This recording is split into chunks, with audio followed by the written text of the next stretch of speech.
Do you have letter print ones? I have one more letter. You're really nice, I might let you. I'm good. So, I might even think so. What? But over there, it's plain blue, so I don't think that I can't. I wrote these from home. My husband was like, you know, are you on sick? So I was like, there you go. But yeah, pretty much, just, you know, silence your phones. You don't have to stay for the entire meeting once your specific file has been heard. Especially because the youth representative, and you guys have school tomorrow. So if you need to leave after you've been heard, just, you know, try to kind of fight it. And like I was telling everyone earlier, this is a one required night, but they're gonna have 2 more nights where they have your file up for discussion. After this meeting, their results are gonna go to the full board at the meeting on the 2nd. That's what's called the first reading. That's letting them know the results from the committee you're in, and they can review them. They will not vote on them until the subsequent full board meeting on October 16th. That's what's going to be called the second reading, and that's when the full board will vote either yes or no. And after that meeting, we will go ahead and send you a letter. You're approved, you'll have a return, and will also be CC'd to the city staff that works with your respective board of education, so they can onboard you. In the meantime, you are encouraged to attend your boards and commissions as a member of the very interested public, so that way once you are ready to go, you know what's going on. And of course, if there's any questions, Javier or myself, Barbara, are available, email, text. I'm always stuck in meetings or phone calls, so if you don't get me, send me a text on the city cell number that's in our email, shoot me an email. I can answer those during Zoom, but I can't answer the phone calls regularly.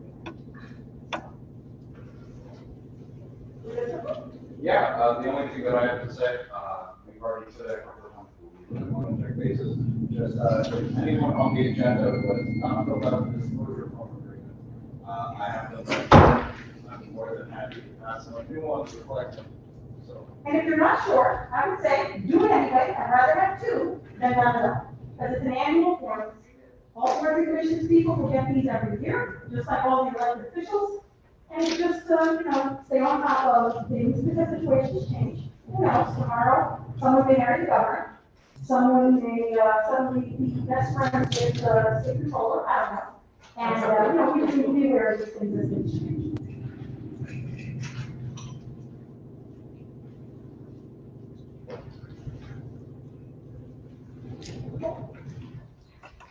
Millie, if you guys need me to send that to you electronically for all of the rest of the Peace Commission folks, I can do that. I'll send it to you and to Joel. So that way you guys can hand them out. Do you want me to send the electronic form out so everybody on Peace can get updated for the year? Will do. Well, it's not coming from me, it's gonna come from Honey. We work as a team. Thank you, everything. He started out helpful, then he came at the end of this is where we're at. So we both have relied on a lot of coffee. That's another strategy. Thank you all so much. And to be honest with you, it's 20% us and 80% you all. The easier you all have been has made our jobs easier. And there's been a lot of times where Barbara and I have been in the office, especially with recent batches, where we're sitting there like, wow, we get to have a break now because everyone got their stuff in on time.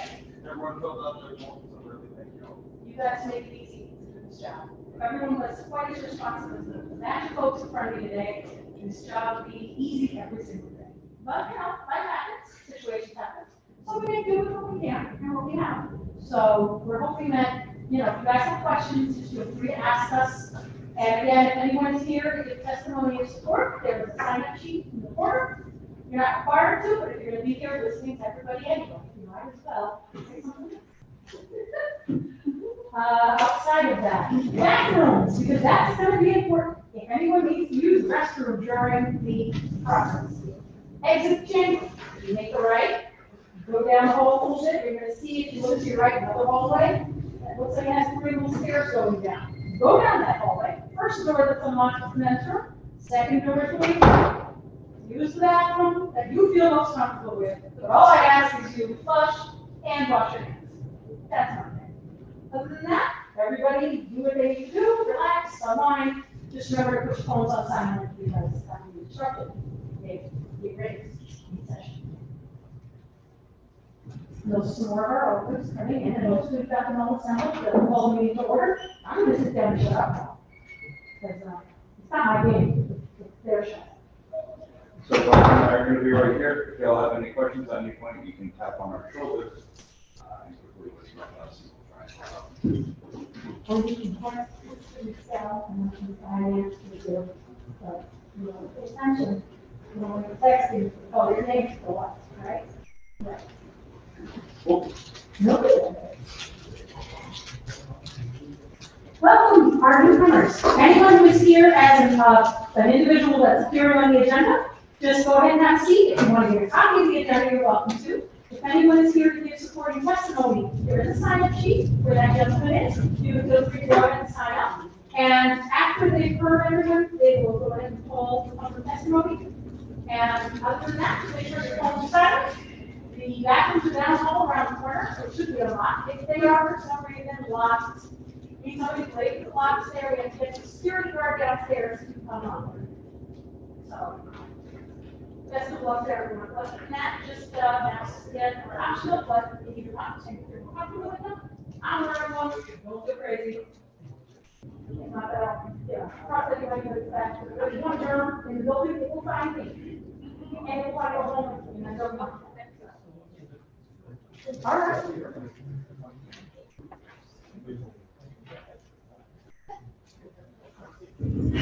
Thank you all for coming out. It's a great turnout. I'm really, really happy to see so many smiling faces again this month.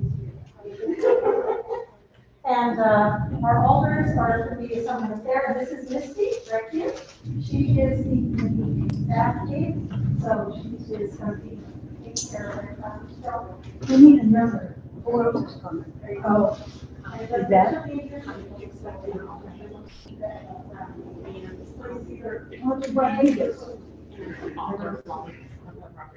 Yeah, but. Alder say 2 out of 10. Yeah, no. Did not respond. Oh, yeah, he never responds. Oh, yeah, her. Yeah. Yeah, I can look at it to see something tree and then you can get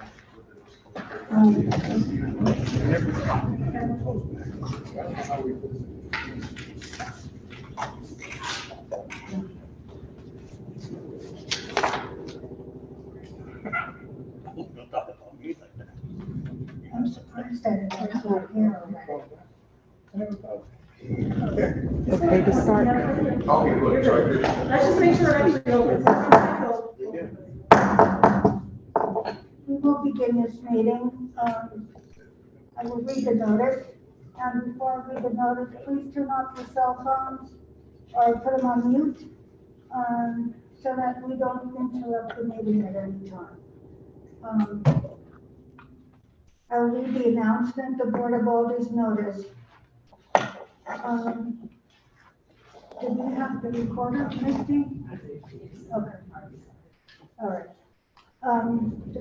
The Aldermanic Affairs Committee of the Board of Alders will meet in person on Monday, September 25th, 2023 at 7 p.m. in the Board of Alders chamber. Located at 165 Church Street, second floor, New Haven, Connecticut, to hear and act on the following items. 1. Order of the New Haven Board of Alders approving the appointment of Christian Perlotta to the Board of Zoning Appeals. Item 2. Order of the New Haven Board of Alders approving the appointment of Namita Dula to the Development Commission. Order number 3. Order of the New Haven Board of Alders approving the appointment of Roberto Irizarry to the Peace Commission. Number 4, order of the New Haven Board of Alders approving the appointment of Barbara Jackson to the Commission on Aging. Item 5, order of the New Haven Board of Alders approving the appointment of Sharon C. Jones to the Board of Fire Commissioners. Order number 6, order of the New Haven Board of Alders approving the appointment of Melissa Desmond to the Board of Fire Commissioners. Number 7, order of the New Haven Board of Alders approving the appointment of Julia Gambale to the Board of Library Directors. Number 8, order of the New Haven Board of Alders approving the appointment of Honorable Robin Wilson to the Commission on Youth. Item 9, order of the New Haven Board of Alders approving the appointment of Alyssa Marie Cajias, registered to vote under Jeremy Cajias to the Commission on Youth. Item 10, order of the New Haven Board of Alders approving the appointment of Oliver Augustine to the Commission on Youth.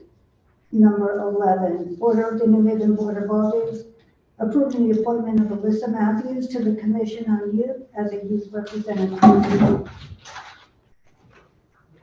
Number 12, order of the New Haven Board of Alders approving the appointment of Sebastian Biancian, I'm sorry, I'm messing up the name, to the Commission on Youth as a youth representative. Number 13, order of the New Haven Board of Alders approving the appointment of Marinina Reina Das to the Commission on Youth as a youth representative. Number 14, order of the New Haven Board of Alders approving the reappointment of Kathy Graves to the Retirement Board for city employees. Number 15, order of the New Haven Board of Alders approving the reappointment of Sidat Youssef Gersi to the Peace Commission. Number 16, order of the New Haven Board of Alders approving the reappointment of David Hartman to the Board of Fire Commissioners. Number 17, order of the New Haven Board of Alders approving the reappointment of Susan Lamar to the Board of Library Directors. Per order, Honorable Rosa Ferraro Santana, Chair, attest Honorable Michael Smart, City Town Clerk. These items are on file and available in the office of the City Clerk, room 202 at 200 Orange Street, New Haven, Connecticut 06510. For accessibility-related accommodations, please call 203-946-7651 voice or 203-946-8582 TTY TDD. Public comment testimony may also be submitted via email to public testimony at newhavenct.gov before 2 p.m. on the day of the meeting. And this meeting may be viewed on the New Haven Board of Alders YouTube page. And I would like my colleagues to introduce themselves, who are here at the moment. I'll start to my far right. Good evening, Yvette Hamilton, Ward 24. Good evening, Tom Stickland, Ward 28. Gerald Antunes, Vice Chair, Board 12. Alder Rosa Flores Santana, Board 13, Chair of the Committee. Alder Evelyn Rodriguez, Ward 4. And we have a quorum. Thank you. The first person up this evening is Christian Perlotta. Is he here this evening?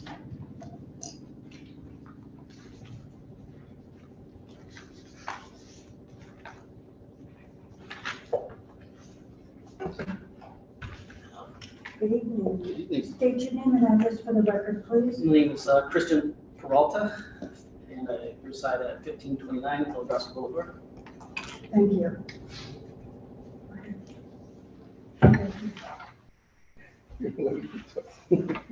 Oh, let's let Mr. say it right. Rada. Peralta. Well, All right, you have applied to be on the zoning appeals board. Correct. So start off by telling us a little bit about yourself, why you want to be on the zoning appeals board. So I've served in different capacities for our really educated Beaver Hills management team for 10 plus years as a chair, co-chair, treasurer, and through many of those meetings and working with the Main Streets program, with different economic development program commissions, we've had many strides and we've had many other changes that have occurred through our neighborhood. And one of the things that we always are, looking at as a whole for a neighborhood is the zoning, and that in tunes to what, as a broad, would entail to being on the board commissions.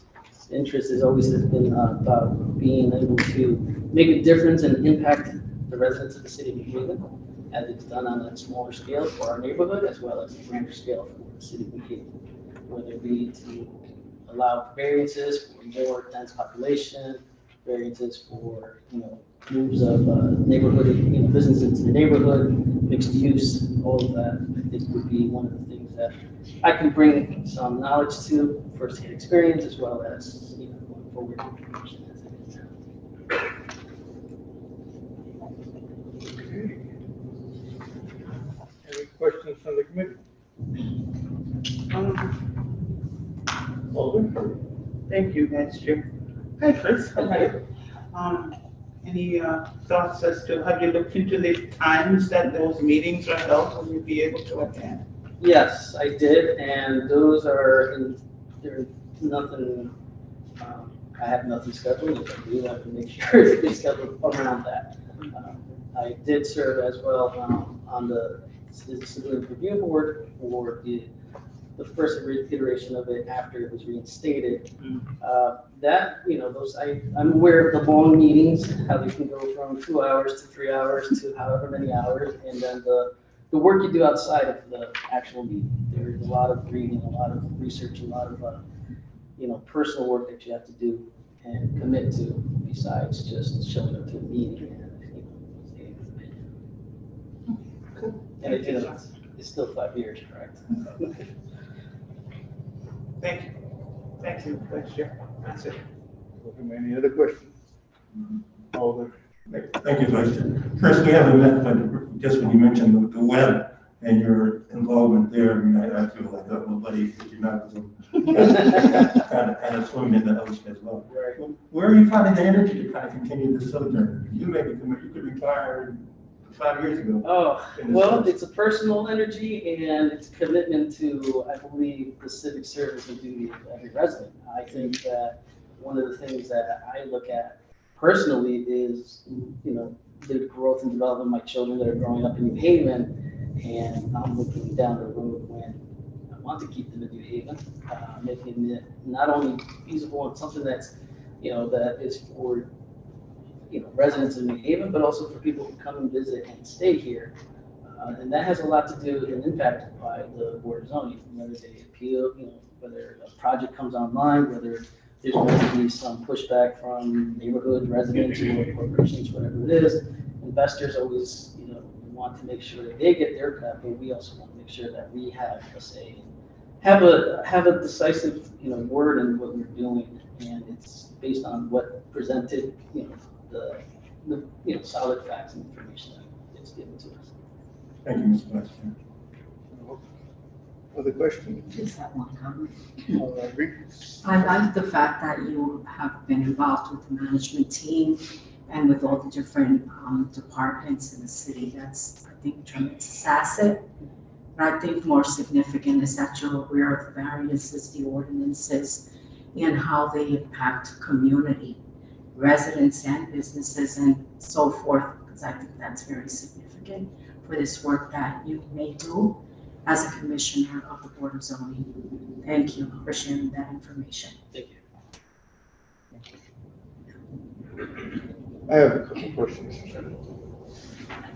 How would you describe a positive need for a zone change? Well, there are some areas in the city where I believe there are, I'll take for example our neighborhood.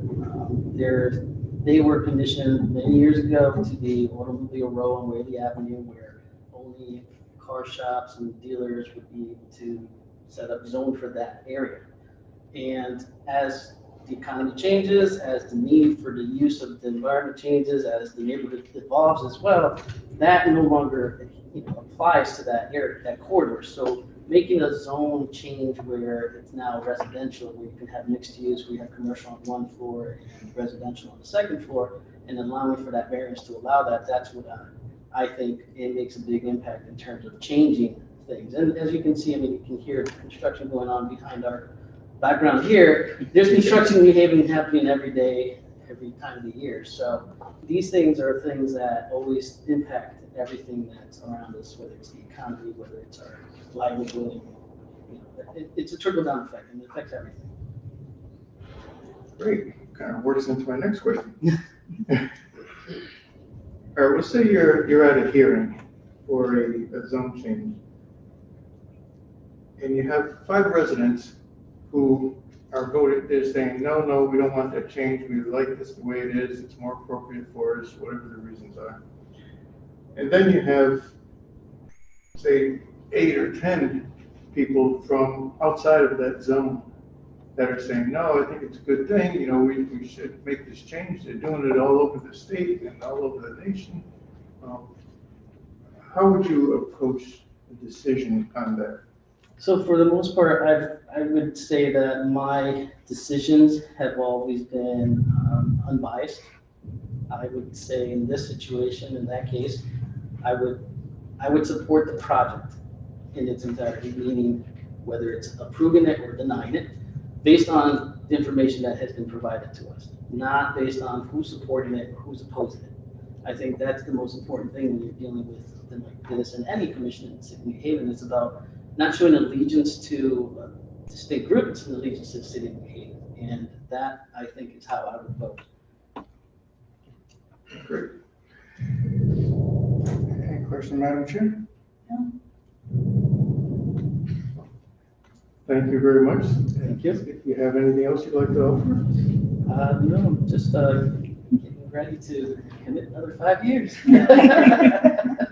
But yeah, no, I look forward to being on the board, and you know, as they alluded to, it's just making sure that, you know, things, you know, get better and better, as they always do.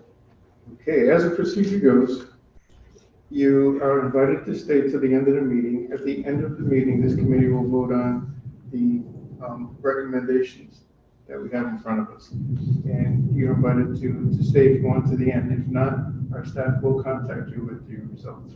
Thank you. Thank you. Thank you. Good to see you. Thank you. I'm gonna go a little bit out of order on this one. Number 2, Manita Duda and her daughter. Number 13 is Marilena Das. If they would both come up.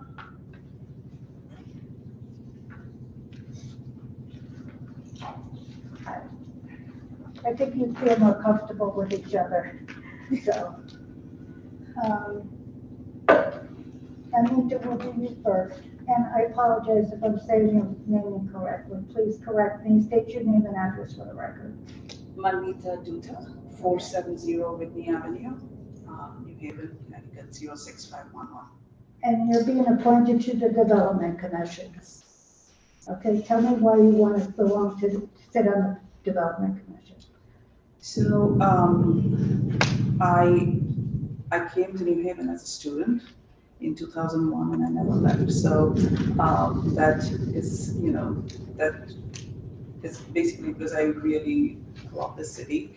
And currently I'm very optimistic and excited about the direction of our growth, economic growth.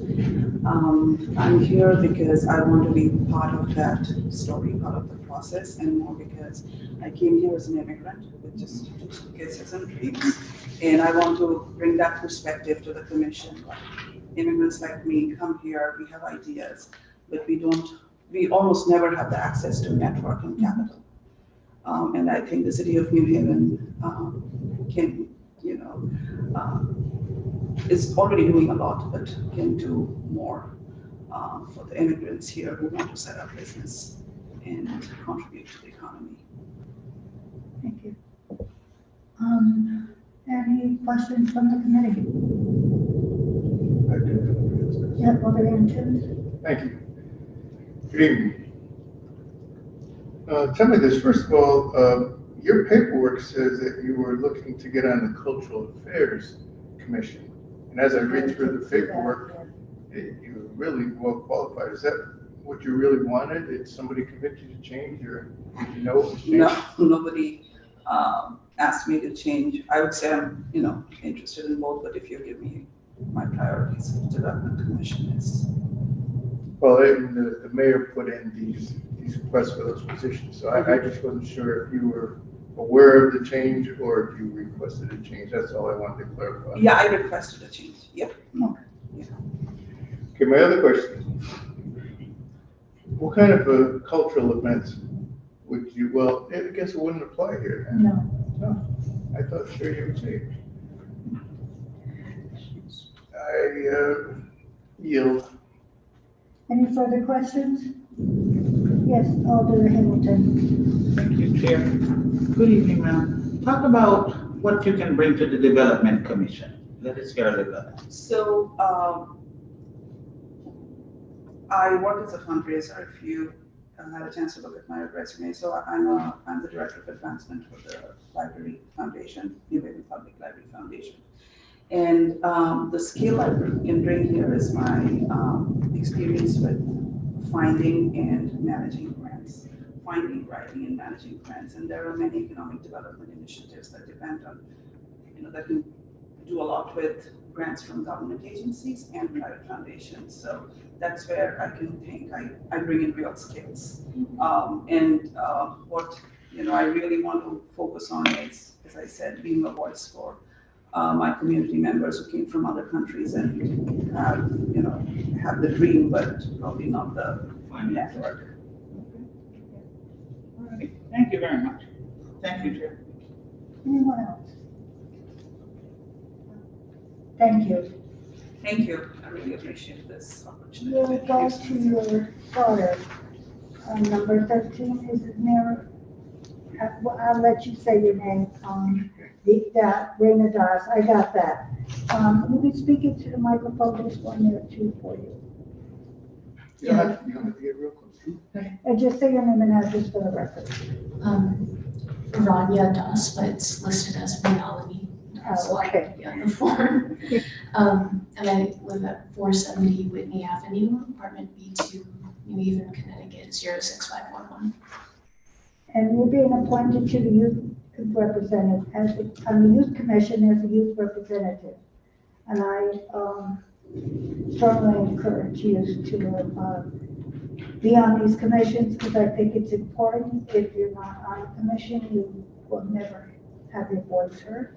So from your perspective, what do you want to see happen on the youth commission as a youth representative?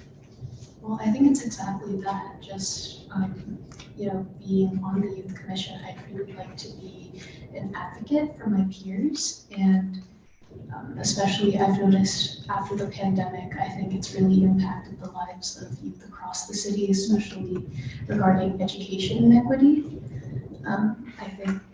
I think the city's doing a lot, but obviously there is a lot more that can be done in regards to just improving the quality of education post-pandemic and like how children are learning. And I think it's important to kind of bridge that gap. So I hope to see some of that. Anyone else on the committee? No? You have, Mr. Booker? Thank you, Madam Chair.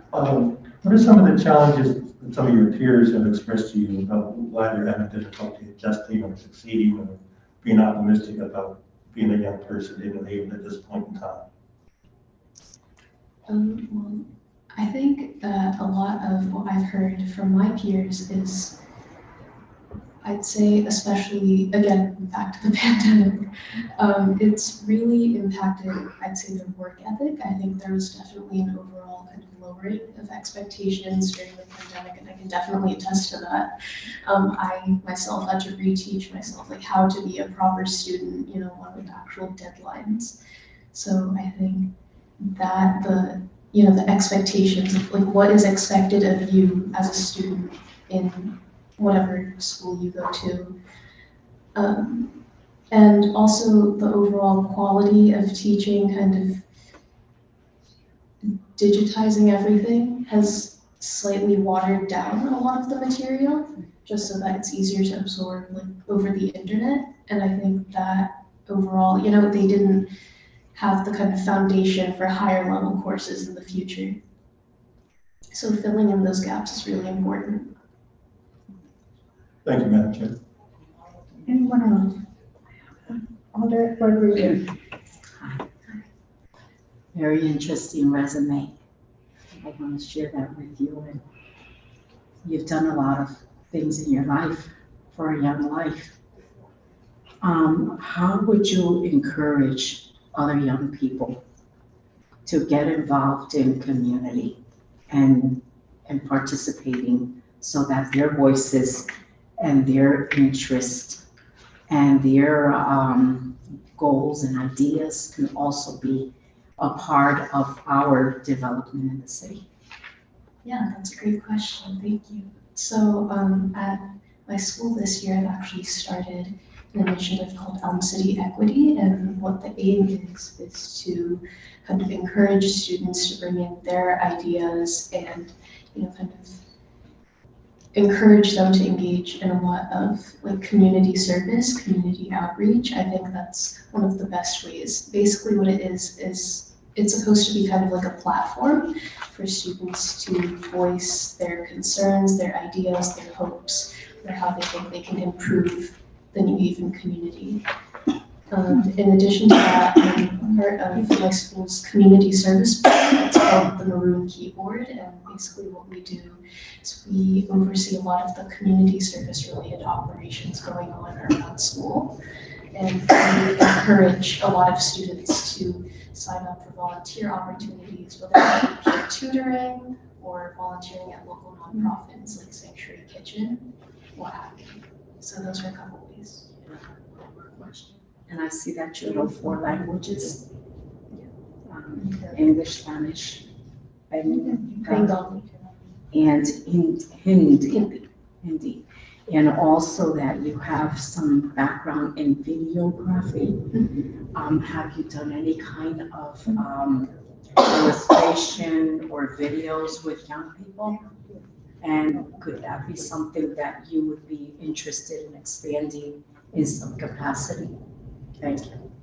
Yeah, so in the past, I've used my videography skills for a couple of school-related projects. Like most recently, I did a video on kind of how to show respect in the school environment. That was a big project I had to take on during the beginning of last school year. In addition to that, I've also used, this wasn't really as much for like school or anything relating to youth, but I got to put together a video of the mayor's rally. It was when, I believe, Unite Here Local 34 officially supported him, and I got to put together a few clips from that rally. Thank you. Thank you, Rose. Thank you. Thank you very much for your time here this evening, and you both did a wonderful job in responding to our questions, and we thank you. And as stated before, you can stay to the end of the meeting, or our staff will contact you. Thank you. Thank you. Thank you for it.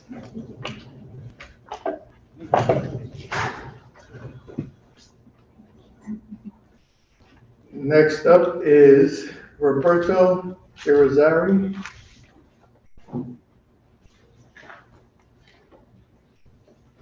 Good evening. Good evening. Please state your name and your address for the record, please. Roberto Irizarry, 12 Burton Street, apartment number 3, New Haven, Connecticut, 06515.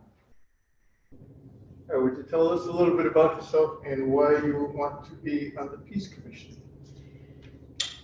So, thank you for your question and for welcoming me here.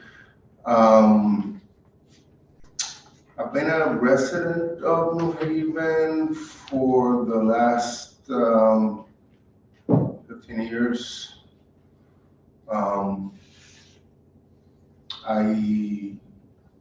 I've gotten to meet, gotten to know the community of New Haven on different levels. I teach at the University of New Haven. And I'm a person that is, as many human beings, on a quest for peace, right? On an internal level, right? And also on a social level, right? In terms of the community.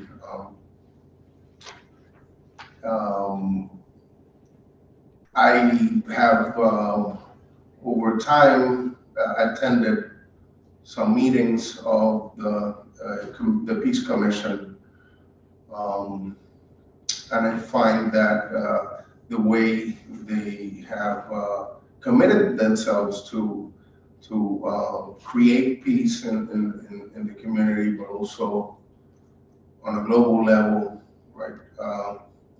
That's something that meshes well with my own ideas. I also happen to work very well with the members of the commission, and I think it's a good fit in that regard in terms of how we work together. Most recently, I was able to attend the dedication of a monument at the Sound School, including the Elder Hamilton and others. Exactly, yeah, Elder Rodriguez and Mayor Elliker, and that was the first event I was able to attend, and I found that it was something that sent a message that connected different layers of the city, including students, including past veterans, the governance, the environment, even given the location. So that's that was an event that in a way enacts an expansive view of peace that jives with my own search. Yes, I would say. I mean, also including my own, as an instructor of languages and literatures with many languages, I think the reason I do my work is so that people can communicate with each other and create a peace that is based on direct knowledge of each other, which is something that I'm able to attest in the current quote unquote roster of the Peace Commission. Great, thank you. Any questions from the committee? Thank you, Mr. Vice Chair. I'm just overwhelmed and impressed with your presentation. This list of presentations is really impressive. Would you mind sharing synopsis of all the 15 presentations? Wow. No, I'm just.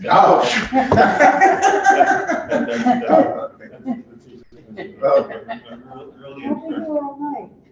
And for the whole, so this is this Hispanic Heritage Month has just begun, and I noticed that you presented during that month. Do you see any interface? And I'm glad you referenced the Sound School tree planting last week. But do you see any presentations, any opportunities this Heritage Month or your next Heritage Month between what you're involved with in the Peace Commission and celebrating Latino Heritage Month? That would be an interesting occasion, right? To explore. Because I noticed your Latino hip hop origins and cross borders. Yes, absolutely. I think that one. It would make perfect sense. I've seen, for instance, to talk about peace, in U.S. hip hop, right? The I think KRS-One, Stop the Violence, right?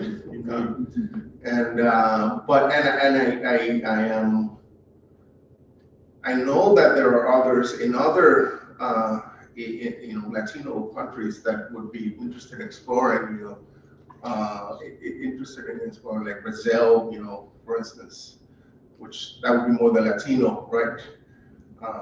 But that would be an appropriate one. I mean, also people who are bringing maritime, like Roberto Viamente, and so someone who is also a connecting figure. I mean, for me, like the way I view the Latino community is also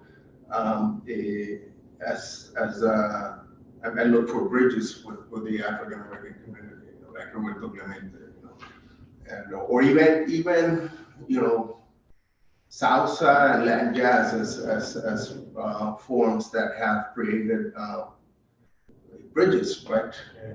Dizzy Gillespie, playing with Chano Pozo, and so on and so forth. And Tito, yeah. I mean, yeah, the list goes on, right? So, and actually, that's one of the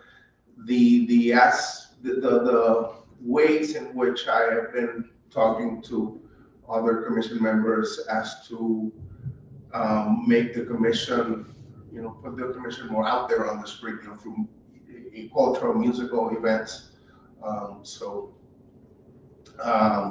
Yes, that would be, and I think definitely, my community, our communities in the city, we need peace, right?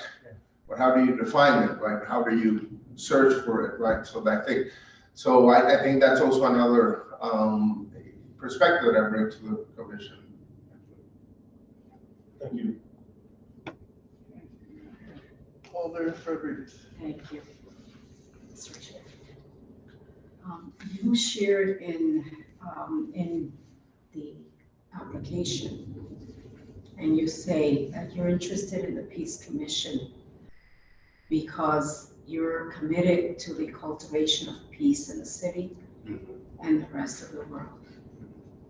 And that means looking for opportunities to contribute to peaceful relations among social sectors and countries.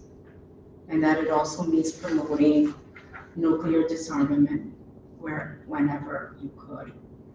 And that you have already attended a few meetings and that you believe you can help define peace from the perspective of the communities that you belong to. In this time in New Haven, how do you define peace in our communities, especially when we're dealing with serious crises and that you may be fully aware of or you may not be aware of in terms of individuals that are homeless or afflicted because of the opioid epidemic and are out there? How would you define peace and how would you help make that peace happen? Thank you.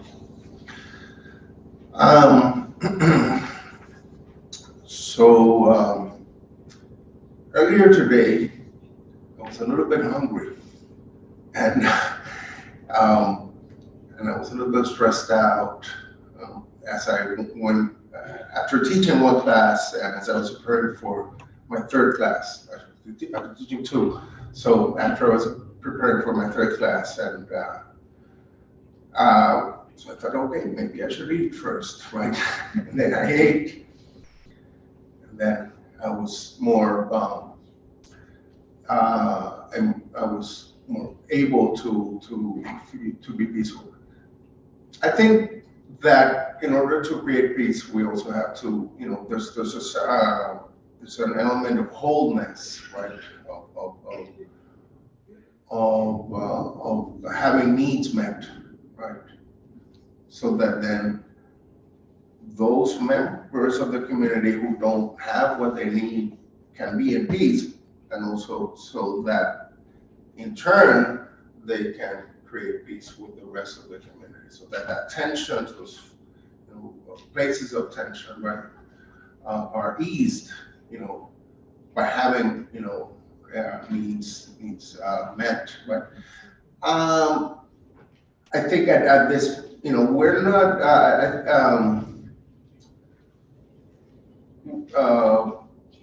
The commission itself, by itself, cannot create peace, right? It can shed light on those areas of need that need to be met, right, that need to be attended to. Also, by the same token, those members of the community that have needs that are met, they're also agents. They can also be agents, right, in their own reestablishment of their fullness, right? So I think in that regard, the commission can give voice or can help, right, provide a sense of self-awareness of the agency that we all have in order to attain peace, right? So I think in that regard, I can contribute to share that awareness, and also to engage people in their own search for their own internal peace, right? Because I think that that's something we neglect at times, that we have, we're looking for something, for the external needs being met, and we're in dialogue with each other, looking for concrete things, but we neglect our own, self-awareness, our own mindfulness, so that we can operate with each other, right? So that's something that I have a personal, investment in. Thank you very much. Thank you, Mr. Chair. Thank you. Any other questions? Seeing none, thank you. And you are also welcome to stay if you want to wait for the vote at the end, or staff will call you. Thank you for your time. Thank you. Thank you, sir. At this time, call, sorry, Barbara Jackson, the Commissioner on Aging.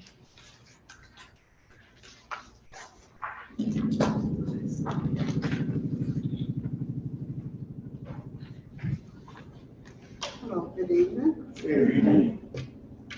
Please state your name and address for the record, please. My name is Barbara Jean Jackson. My address is 115 Button Street, New Haven, Connecticut, 06519.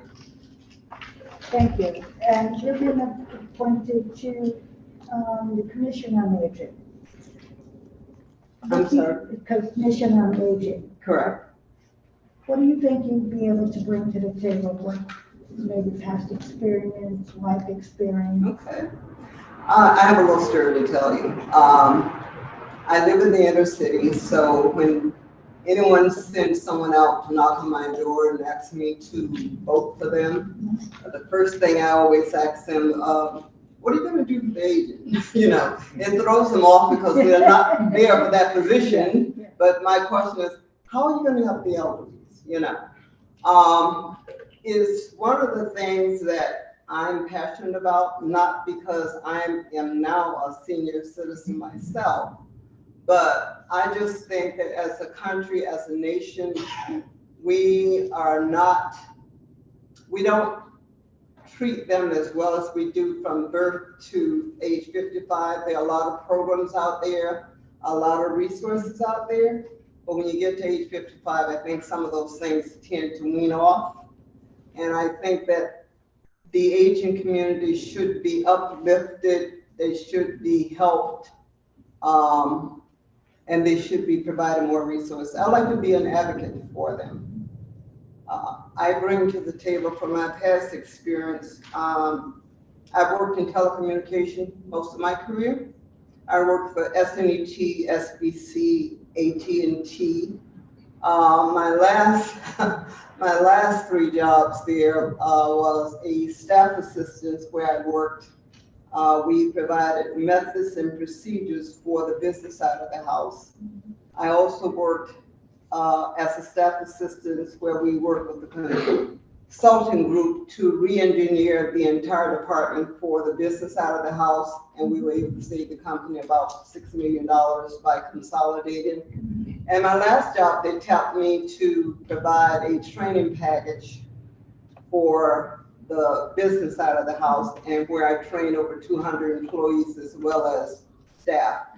So that's part of my background. The other part, my last career, was working for an internet company where we provide both voice, data, internet service, anything that had to do with the new technology that's out there today. I manage over 200 accounts on a monthly basis. What they basically did was I was the point of contact. So for all their change, moves, upgrades, anything that had to do with their business, I interact with the high level management to make sure that happened. So I say that to say this, I have a background with dealing with all types of people, different levels, different projects. And I think that I can bring that to this committee. I've looked on the website, so you have a lot of good programs there. But I think I have some ideas where I can help, because even though the information is there, I don't know if it's being put out there enough so that the aging community know how to use the resources, get to it, and then once they get to it, what do they do with it, you know? So I want to be an advocate for the agent, basically. Yeah, I got the same sentiments my mother always said. What do you do? She does the same thing when they call and she Oh, picks yeah. up the phone. She says, what are you going to do What for do you do me? for the agent? Yes, exactly. So I concur with that question because it reminds me of my mother. Right. Not that I'm not up there, I am. But I can empathize with you and the seniors to understand their needs and to understand that there are programs out there, but they are not delivered to the seniors who directly need them. Exactly. And the other thing I want to say before you even ask me, I just think that even though material, I looked on your website, they have a lot of good material up there, a lot of resources. But how many of the elderly actually know how to get to the website, look up and follow the resources? You got to be able to be able to use the computer, you know. So there's a lot of things that I think is missing as far as what needs to be done in between. Is there, but how do they get to it and how are they able to use it? So I think that's something we need to look at. Thank you. Any other questions? Let's go, Mike. Alder Pickland and then Alder Hamilton. Thank you, Chair. Good evening, ma'am. Hi. Sounds like you have some good ideas. I see where, yeah, there's a need to bridge the gap in like the technology and seniors. Some seniors probably might not be so up. My son always keeps telling me, you need to be up on this, mom, up on that, and I'm not always up. You know what I mean? Do you have some thoughts as how we can probably re-educate and reacquaint seniors with technology and how to get through some of the different areas to use stuff and, you know, be more acceptable? I do. I don't know how well it would work, but you know, I think they just need to have maybe a basic class on how to use the computer. I don't think most people realize a lot of seniors may not even have internet access. You know, so all the resources are there on the website, but what good is it if you can't use it or you can't get to it, you don't know how to use it? So I think education, some type of program that would help them know how to maneuver basic computer, you know, Literacy. You know, yes. Gotcha. Thank you so much. You're welcome. Thank you, Chair. Thank you, Madam Chair. Barbara, I'm a new alder, and I'm a member of the senior citizen class as well.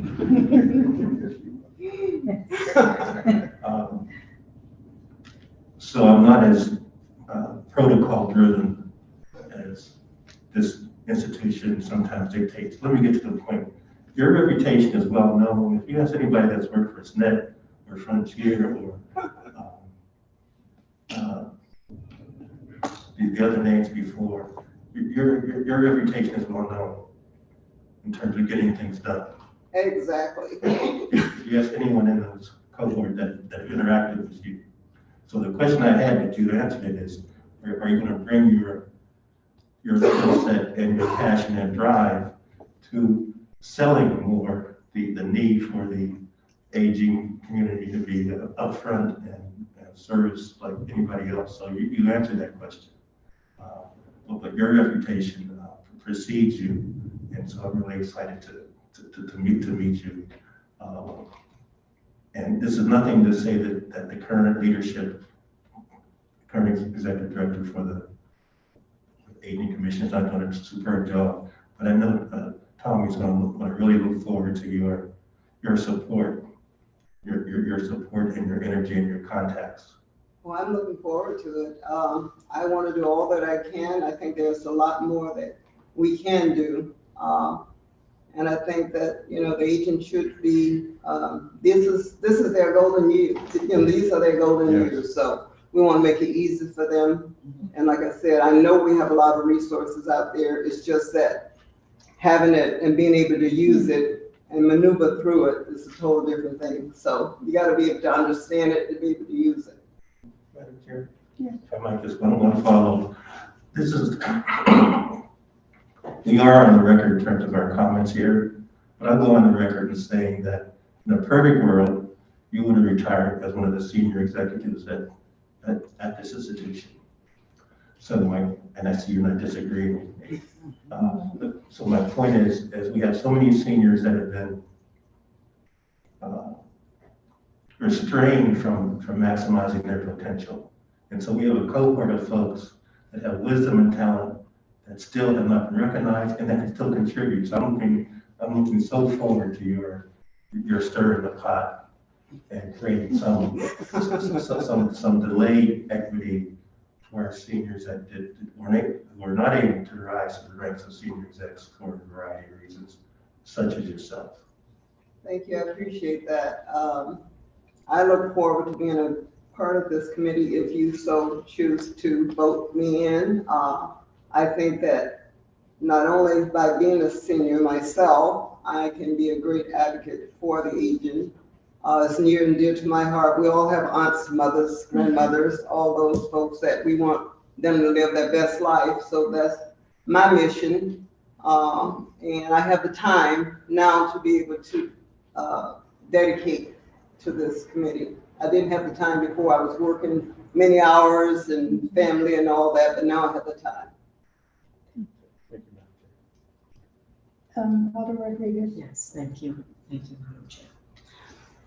You're in my ward.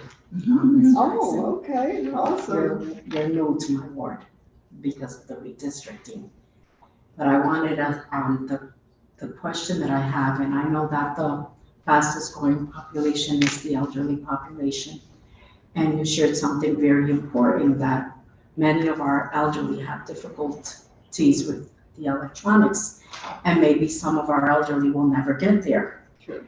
So based on your experiences and the wonderful experience that you have in working with so many people and making things happen, what do you suggest would be something? And I know that during our fiscal year for the upcoming year, we have increased funding and grants in the Elderly Services Department. But what would you say would be something that we should do, like yesterday, that would help our elderly in New Haven? Thank you. Well, I have some ideas, but they could be far out there because I don't know your constraints as to what you can do and what you can't do yet. I think that perhaps if we could partner with some of the, maybe, I started to say teenage, but maybe college students, that they could work hand in hand with some of the elderlies. Maybe they could visit them at their home if they can't come out to a center to learn how to maneuver through these different, computers, so that they would have hands-on. A lot of times it's better to be able to do it yourself than to have someone do it for you. Yes. So if we could partner with maybe some college students or high school students, because they're good at all this technology, and just work with them, get them started. That's beautiful. Yeah. That's a wonderful idea. Thank you. Thank you, Madam Chair.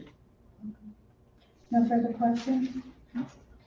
Thank you so much for your your ambition to be a commission on aging. Thank you. Well, thank you. I appreciate you inviting me, and I hope to hear from you soon. Yes, you will.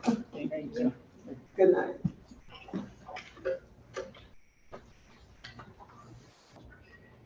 Next up is Sharon Jones for the Fire Commission.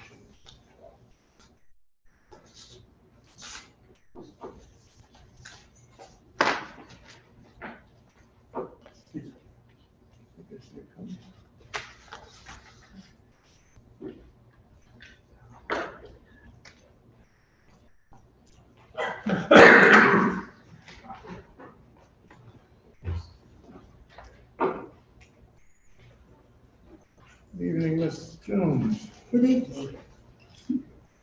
You're being recommended for the Fire Commission. Please tell us your name and address and a little about yourself and why you want to be on the commission.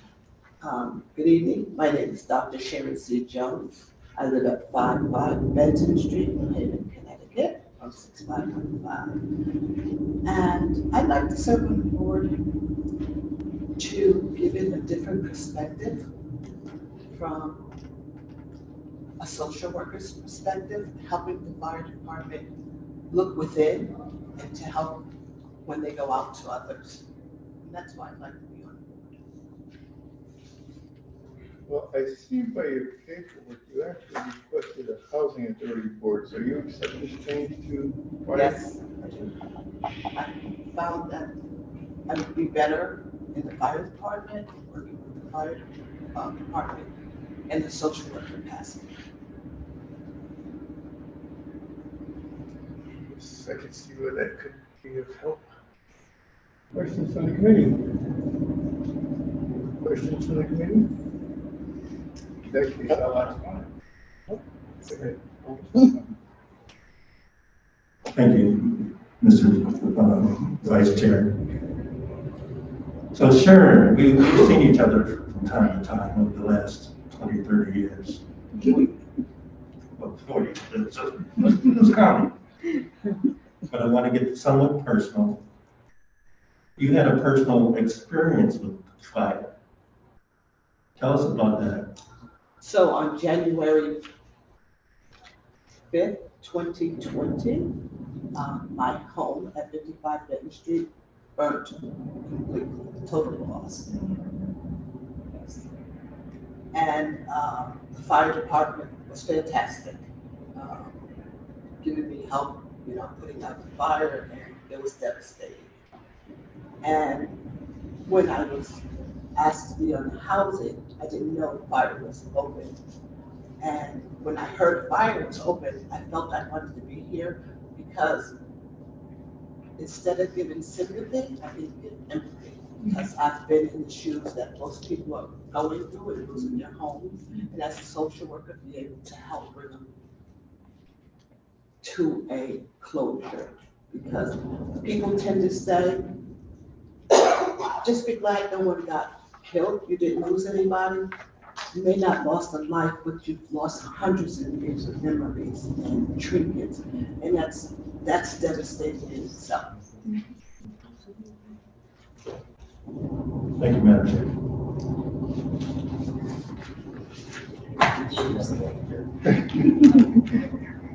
Alder Rodriguez. Thank you so much for your interest in the Fire Commission. But I also want to share that our chief of fire is always thinking about being progressive and working with the community, training and how to get the word out there in terms of the prevention piece. And he has included in his work in his administration different units to see how this work could be done. So I think that your experience in social work in this such delicate field could be very supportive and merit, depending on how and what it will be worked on through the commission and the chief of fire and the fire department. Thank you. Thank you. I think so also.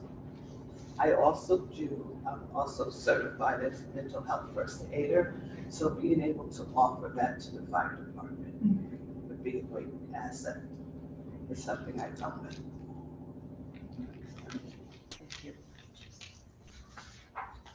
Other questions?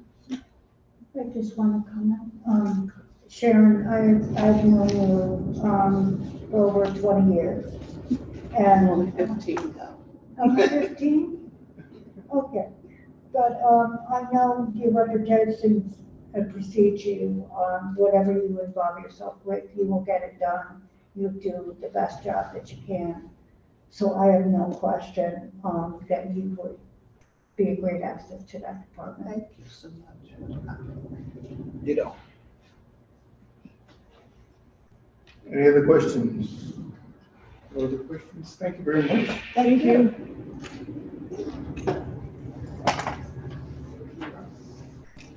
Next up is Melissa Desmond.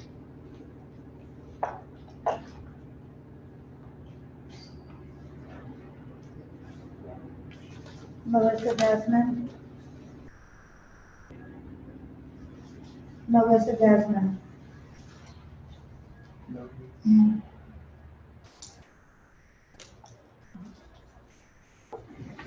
Okay, next person, Julia Gambale.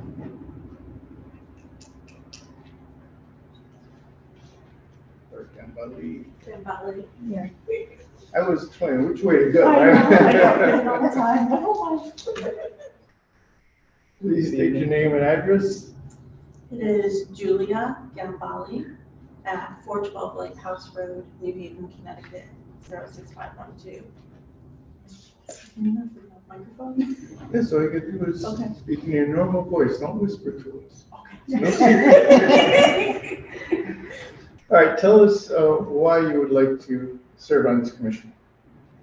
A little bit about myself. I actually moved here in January of 1995, and I raised my children here. And one of the first institutes that I went to was actually the library, both for myself, for research, and for my children, of course. And most recently, I was entrepreneur in residence at the library. So I just really appreciate all the facets of the library, the access that it provides, the potential that it provides. And I wanted to be more than a cheerleader on the sidelines. I wanted to be involved.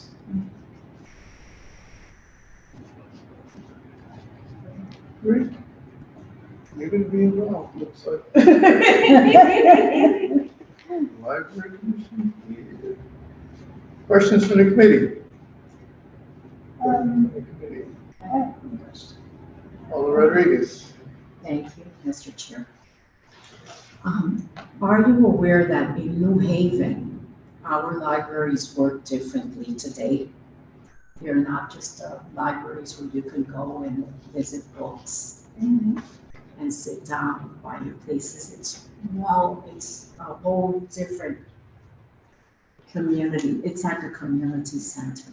Absolutely. But it definitely must maintain the integrity and the decency and the silence of what the library should be all about. So knowing that, how do you see your role today in the libraries? Thank you. Thank you. So that's another aspect as well that I've been very well aware of, especially since the 2018 to 2023 framework, that very large document, and all the aspects of it, meaning that you can go to learn to get help to get your taxes paid. That I actually went to the library to get my COVID vaccine. That you can go to the library to get your passport as well. And then there's other agency partnerships as well. That it's also a haven for a few hours for people who come in that are unhoused. So these are all things. Can I get the question again? Because I think you're pretty much there. On point. Stay the course. Stay the course. So I believe that it's important to communicate this and to advocate for it as well, and to stand firmly in solidarity with that community. the Thank greater you. community and everything that it encompasses. Thank you for sharing. Thank you, Madam Chair, Mr. Chair. Other questions you have?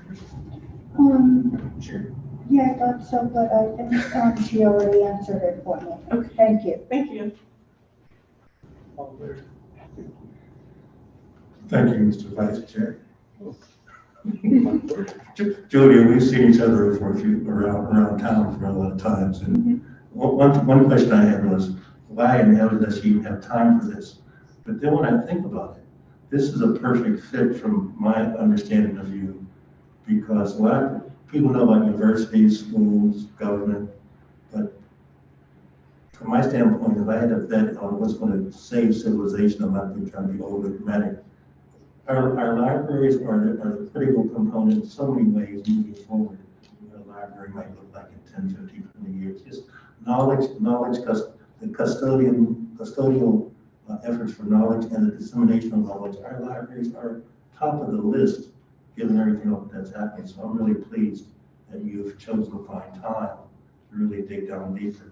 Share a little bit about with the committee about your digital experience, because you've been bringing knowledge to people beyond walls. When I see you, I see a person, a professor that doesn't need a university, doesn't even need a library. You understand that we can communicate now in so many ways. So just share a little bit about your knowledge philosophy and where that goes in terms of making us a society, creating a civil society, enabling us to get along and, if not love one another, at least like one another, or at least know about one another. Thank you for giving me the opportunity to do that. A little bit more about my background and what I've been doing lately. Besides being entrepreneur in residence at the New Haven Free Public Library during 2021 to 2022, previous to that, when I started my business, there was a co-working space in New Haven. And not only did I utilize that co-working space, but I really hoped to. I'm sorry. I'm just afraid people can't hear you. Oh, I apologize. I speak very much when I'm teaching, but I started or helped to start something called Digital Media Sync, and that has been going on for over 10 years now. And it's specifically to deliver knowledge about the digital world, communicating,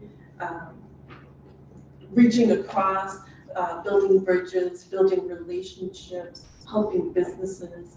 And when COVID happened, we actually took that online, and I have 67 YouTube videos in the YouTube channel, and they're all free. This has been free the whole time. So the free providing of knowledge and dissemination of knowledge through which is really what they're supposed to be. And specifically for me, especially for entrepreneurs, young entrepreneurs, growing entrepreneurs, business people, really answering questions that have not been answered or available to people as readily as it really should be, to all people, equitably.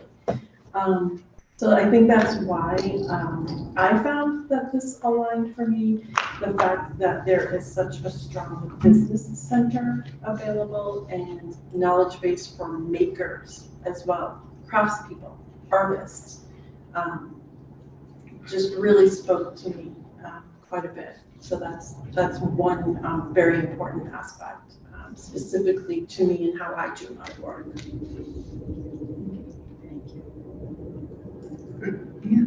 Thank you. Thank you so much. Oh, okay. See, the chair or vice chair always goes. Oh, You realize that your term is going to be short because you're filling in for someone who resigned. So don't get upset with that. But I would like you to tell us briefly a little bit about the Make to Sell cohort program. I've never heard of that. Okay, so the Make to Sell cohort program was actually introduced not by me, but during my term as entrepreneur in residence. So it was actually two cohorts were funded and able to continue. And it was based on people who are makers and wanted to actually go out and sell their products. So we did, I believe it was a 12-week program, and it covered everything from doing a business plan, and that's another thing too, the digital aspect of the library, the availability of a business plan, an online business plan platform. So doing a business plan, marketing, knowing your target audience, pricing, shipping, what production looks like, right? Doing something as a hobby is definitely different than doing something to sell. So we wanted to provide the best opportunity, the best foot forward that a new business owner who's a maker, who's a craftsperson, who's an artisan, to get out there with their products. So at the end of the term, there was a maker's fair, whether it was a holiday fair because it was around the holiday season, or a maker's fair within the institute of the library, of the main library. And some of these people are business people now. They have products. They've been going strong for another, year or so. So this is something that I just really enjoyed doing. Great, thank you. Any other questions from committee? No. Thank you very much. Thank you so much.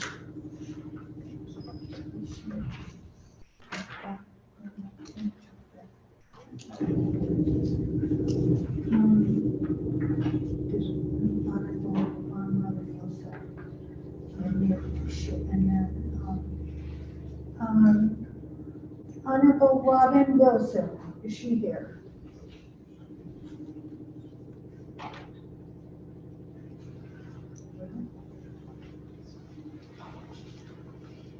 Good evening. Good evening. How are you? What's your name and address for the record, please? Robin Wilson, 168 Colony Road, New Haven, Connecticut. You're being appointed to the Commission on Youth. And I know you have a background, what I can see from what I've read. You've had a great expansive experience in your lifetime, which is not over yet. Well, no, but I mean, you've done so much in the short term. And I'm sure you'll have a lot more to do in the long term. That's why I should have put it. What makes you want to sit on the Commission on Youth? And what can you bring to the table? Thank you for the question. I've been on the Youth Commission for a long time. There was a break because we had to break, but I've been on 4 or 5 youth directors. So, but my main concern is the youth in the city. I grew up in New Haven, born and raised in New Haven.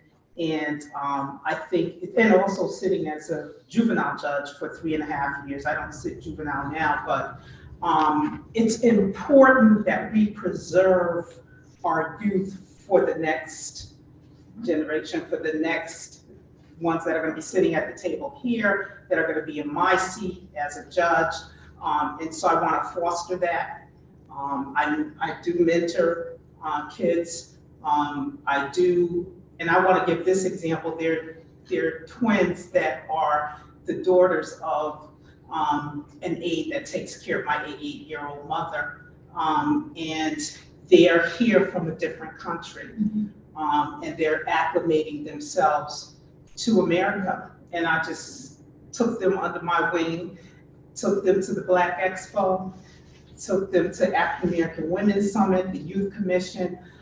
It's critically important that our youth get exposed to all areas of education, culture. It's very important. And I think what I can bring to the table is my experience growing up in New Haven. My experience being raised by 2 parents who instilled in me, you have to work hard, you have to, get educated, so that I can impart that on to the youth. I can bring that to the table, my juvenile experience, obviously as a judge. I think as an African-American woman judge, visually just seeing me will inspire youth to go on. Sharon Jones, who is one of my BNP sisters, I remember her daughter, Amber, who was an itty bitty, and she is now in law school, in her first year of law school. And I think just being exposed to me as a judge, I think inspired Amber and other kids that I have mentored to go on. And I want to continue to pay it forward. Have to. Wonderful, thank you. Any questions from the committee? Alder Shake-One. Thank you, Madam Chair. Robin, you'd expect no less from me not to say a few words directed towards you. So as a Ward 28 resident. I'm sorry, I couldn't hear you. I said you'd expect no less than me to kind of chat with you for a few seconds. Okay, sure. Given this opportunity. You live around the corner, but I don't get a chance to interact with you as much as I would like. On a scale of, this is kind of a moving target question, and I salute your passion and your commitment and your service. But my question is kind of like on a moving scale. If 10 would be crisis and if 1 would be harmony, where are we in terms of youth today, from your standpoint, given your experience for the last 20, 30 years? I think it's easy to say that we're at a crisis or even beyond a crisis. And I'm not trying to pull you down energetically, but it's so important for people like yourself. I talked to Don McCauley Jr. yesterday. I talked to Lisa Kelman the week before. I talked to Miko the week before that. You guys are creating a tremendous team in terms of youth people now, not to mention under the leadership of Gwen and Huggy. But I'm just curious, are we is time really slipping away from us like ridiculous? Are we in a state of urgency? I think we're between moderate and high, but I think we can get a hold of it. Yes.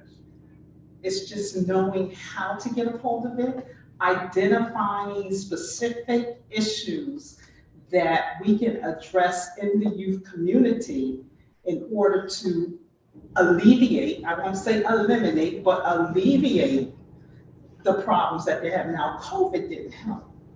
So I just want to, if I can just tell you a little bit about the Youth Commission and what we're trying to do. I did have a colleague of mine, Judge Barbara Aaron, came in to speak to give us some information about what she sees as a juvenile judge and issues that she identifies in court. And some of the issues are chronic absenteeism, truancy, mental health, overuse of exclusionary disciplinary actions in school, staffing shortages at community agencies.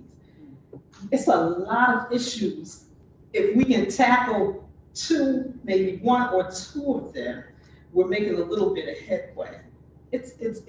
I would say, I'm not gonna say 10, and of course, and I don't wanna use the word crisis, but I think we're moderate to high, okay? But I think we can deal with the issues if we're committed. There's a lot of services out there. I'm just trying to understand how I can get into these kids' heads to understand why they're engaging in the behavior that they're engaging in. I was a tough juvenile judge because a lot of kids came in. I was tough, but I was fair. A lot of kids came before me and it was a joke. But when they left, it was no joke with me, at least. So, I mean, that's one area. And I know Judge Westbrook, who's our Chief Administrative Judge of Juvenile, is trying to, make efforts and ways in trying to deal with, the youth. I don't want to call it a crisis. A lot of people are calling it a crisis, But I think there's a lot of work that needs to be done. And one of the critical thing is identifying issues, social issues to address that these kids are having. They're having their social, mental health. And in our community of color, particularly the African American community, we don't talk about that, mental health. Okay? And absenteeism and truancy is connected to that. Kids may not be going to school because they're depressed. When I sat in Bridgeport, it was we had a truancy program. We were trying to identify what issues were involved with truancy, why kids aren't going to school. One simple thing was the kid needed glasses. Got the glasses and that helped. But there are issues that need to be identified. As I said, depression could be keeping them home. You don't know what's going on inside the home. How you do that? We got to put our heads together. That's one of the things the Youth Commission, we need to be out there and try to identify issues in the community and address them. I know you sat with us on you're still sitting on the Youth Commission. No. My colleague, Alder Carmen Rodriguez is. Yeah. Oh, okay. One of the things also, I was glad to see there are 5 Youth Commission members. Because one of the hard things that we were having is recruiting and getting, especially kids. If we can get the kids to buy into the Youth Commission, then perhaps we can, deploy them out there, the younger ones, to help with the social issues that are going on. So I was elated to see that there are 5 members here tonight that will be before you for approval, and I encourage you, approve them. How's Jackie? Doing well, kid. Talks about Green Street Public Street, I thought I'd leave that behind. Thank you, Mr. Vice Chair. Thank you. Any other questions from committee members? You told them everything they wanted to know. Thank you. Yes, you did. Thank you for your consideration. Thank you. Thanks for volunteering. Elisa Marie Calles?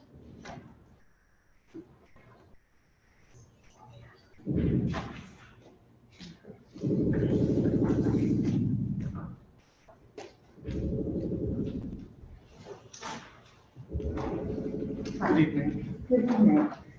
State your name and address for the record. Alyssa Marie Calles, 135 Kimberly Avenue, New Haven, Connecticut. Okay. And you're being asked to sit on the Commission on Youth. Yes. So tell us what you would bring to the table. Yeah, so I hope to bring to the table over 11 years of experience in working in youth organizing, specifically here in New Haven. I've also worked in youth development here in the city.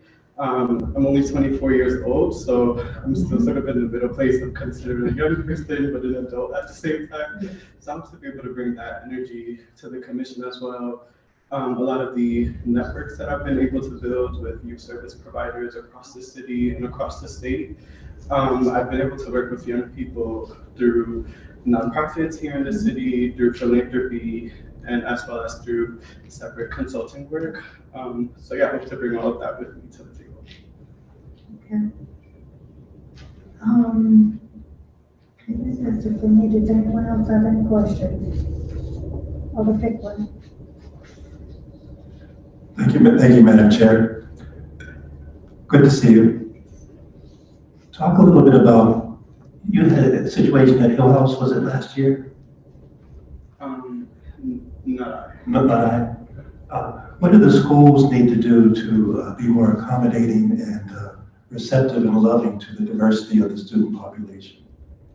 Yeah, I think I spoke about this not long ago at one of the New Haven Public Schools sort of beginning year conferences that they have for teachers around really evolving our curriculum to center the current identities and experiences of our students within our schools, whether that is through school clubs, whether that is through the history that we're teaching in our classroom. So part of that work was really in 2019, if I'm not mistaken, we worked with a group of young people who fought at the state level for African American and Latina studies within our schools. Thankfully, we were able to get that passed. But I think within the schools, we really just have to encourage young people to continue to get involved in the process of curriculum development, to show up at meetings and make sure that their voices are being heard and that we move young people from youth voice to youth power. Thank you, Madam Chair. Anyone else? Thank you so much for Thank you your, for your interest. yes, thank you. Have a great evening. Oliver Augustine?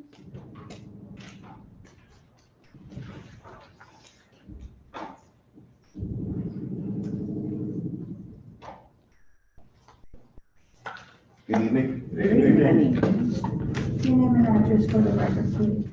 My name is Oliver Augustine, and I live at 540 Winchester Avenue. Thank you.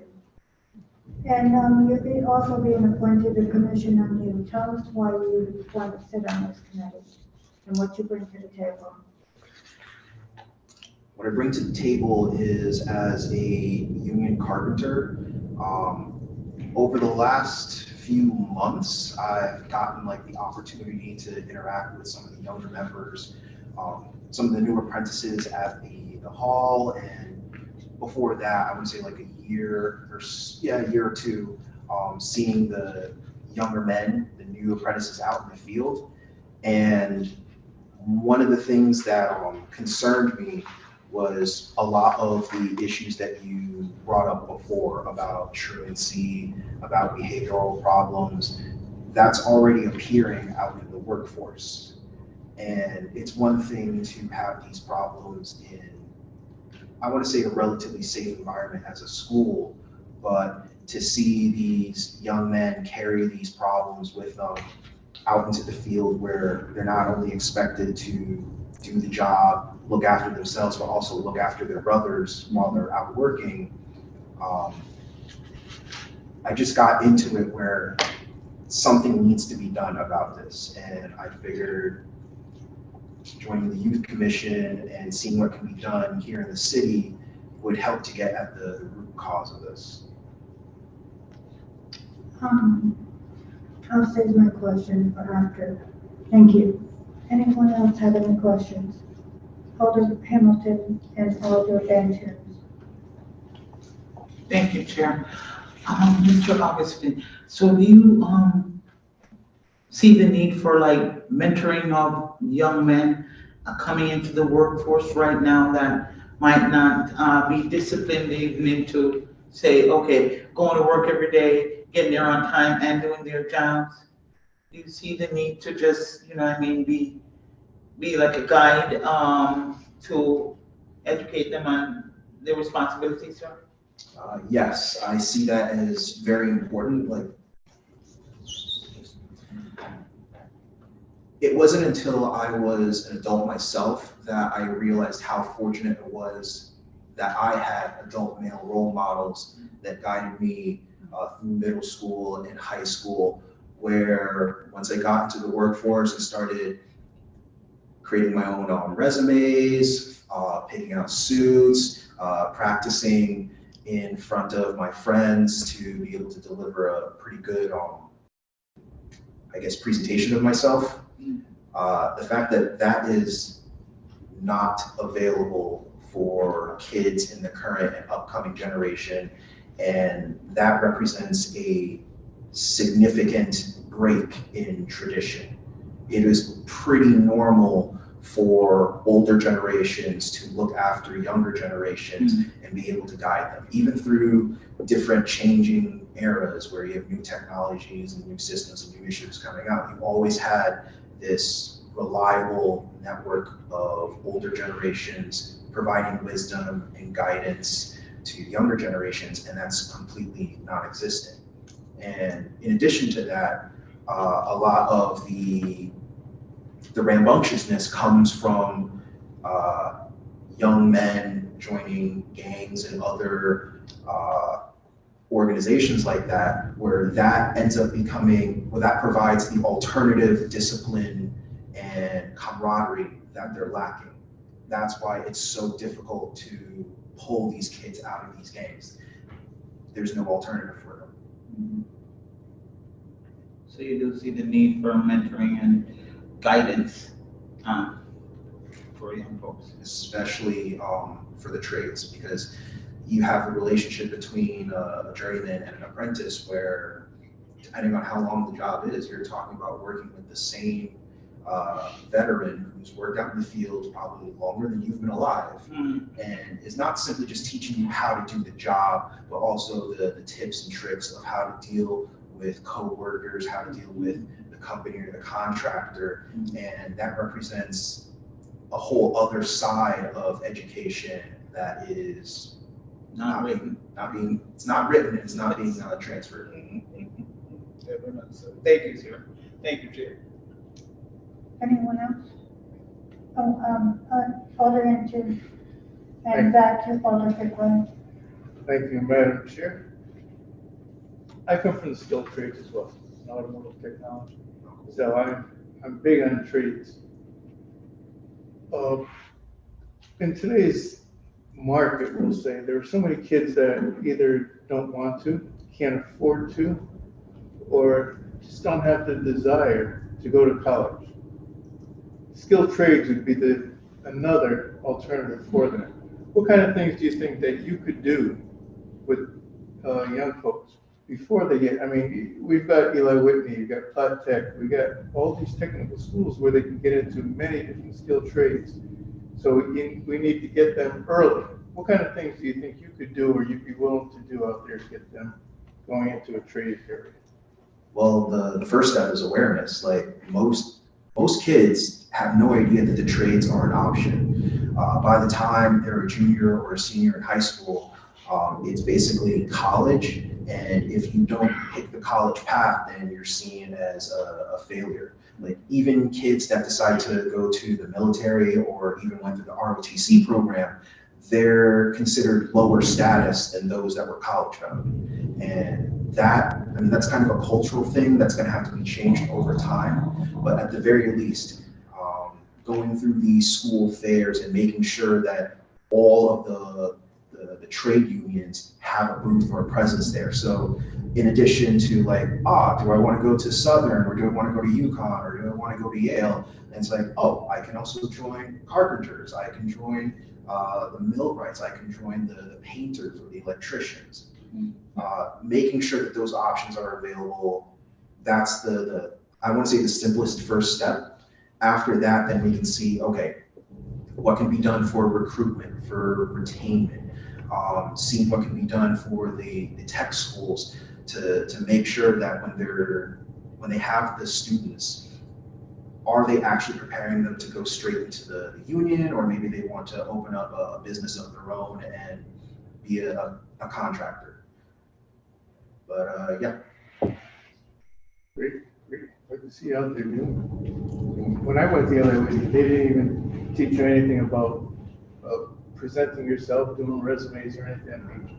But they did do a good job at shop. Thank you, Madam Chair. I thank you for bringing your new perspective to the table, because that's one we haven't heard before. And I think it's, I'm sorry. It's okay, Madam Chair. Sure, continue. My question is,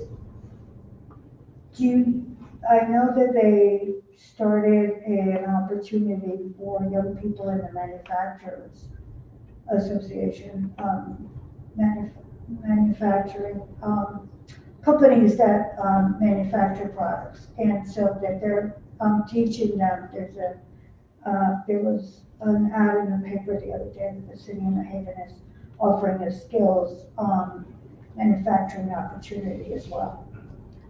Because some of those are compressors, they need to know how to use them for slicers, things like that, which are all good opportunities for them to learn. And I'm hoping that more people with these types of ideas also come. It's nice to have youth programs that they can play and they can have activities.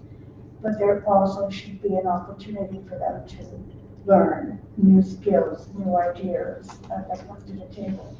And I think this is the right time to do that as well. Thank you. Alderman. Thank you, Madam Chair. Oliver, I guess I want to ask a question kind of not directly related, but I think subliminally related in terms of getting all of us, but in particular the younger generation, to encourage them to understand the advantages of to participate in the civic arena. In the past, I voted, I'm a registered Democrat now, but in the past I voted for Ralph Nader. I have voted for John Anderson even light years ago. I didn't vote for Ross Perot, as people know. Ross kind of, because of his being in the race, that's why perhaps one person won and the other person didn't. I was pleased to see your party affiliation. What's caused you, and I was very pleased to see your party affiliation, because without us participating in every sphere of political activity, somebody's going to lose rather than all of us gaining. I'm just curious on a personal level, what's kind of led to you at this point to be involved with a particular political party? Not to say that you might not change or even create your own party down the road. So exactly what's led to your embryonic stage to be a person, to be politically interested in one political party versus another? It's kind of a complex question. The easiest way I can answer that is I got started, like my political involvement began after the 2008 housing crisis, and basically seeing all of the work dry up around me, basically seeing all of these businesses start to get shut down. I wanted to figure out what caused it. Like that was the initial question, just trying to figure out how did 2008 happen and how did nobody see it coming. And then from there, look through economics, finance, policy, history, politics, and it all kind of blended together, I suppose. Does that answer your question, or you need me to? I appreciate that. The search for knowledge, and hopefully with your cohort, you can continue to relate it to older events.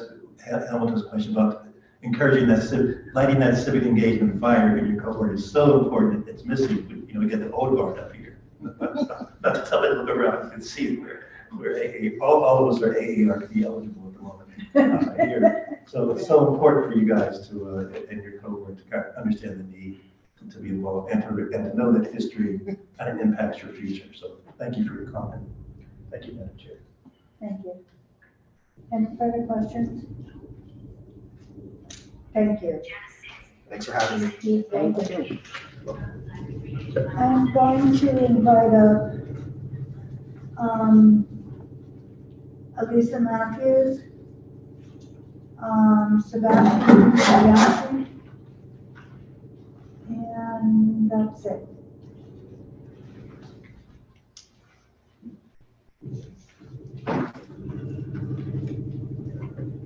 Hello there. Don't be nervous. State your name and address for the record. My name is Alyssa Matthews. I live at 200 Cohary Drive, 06515, New Haven, Connecticut. And my name is Sebastian Bianchi. I live at 1370 LG Grasso Boulevard, 06511. And you're both being appointed to the Youth Commission as a youth representative. And I find it exciting because for a long time, we haven't had enough youth on this commission. And so I'm very interested to know what you feel that you bring to the table. Either one. I feel like youth have an interesting story to tell about engagement in different activities that are happening around like the city. Like there are so many programs that are developed for youth to be engaged in different activities and get excited about going to school. But what I feel like there's a real lack of is communication from the creation of these programs to the the students or the youth who are supposed to be involved in them. Like, as you said, that there weren't many applications to the youth commission. Like, this is a program or an avenue for so many youth to advocate for themselves, to make the world better for us. I guess what I would bring to the table is my passion and my love for New Haven. My initials are, my name fully is Alyssa Lucy Matthews, and my initials are ELM or Elm for Elm City, which I think is pretty funny. And I guess that kind of reflects on my love for my city. And me personally, I work at a summer camp called Horizons at Foot School. And I work with youth in the New Haven Public School area, and I've learned so much from them about what they're kind of seeing. Even though they're so young, they are so aware of the education system and how it's changed since COVID, and just for them personally, because most of them are students of color. And so I think that I would probably bring a very unique and culturally conscious perspective to the commission. Thank you for your candid answers. I think you both bring something unique in perspective, and you're right. The Youth Commission should have youth as members, because without youth, you don't know what the story is and what's right and what's wrong, what programs work and what programs don't. So at least you have an opportunity to voice your opinions. Anyone else have any questions? Thank you for wanting to step up. Yes, absolutely, thank you. And encourage more students to sign up for it. I think it's very critical. Thank you very much. Thank you. Thank you.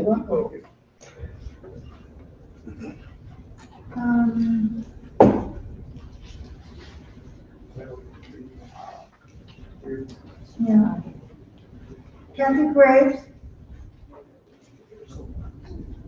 Yusuf Gursky? David Hartman? And Susan Lamar?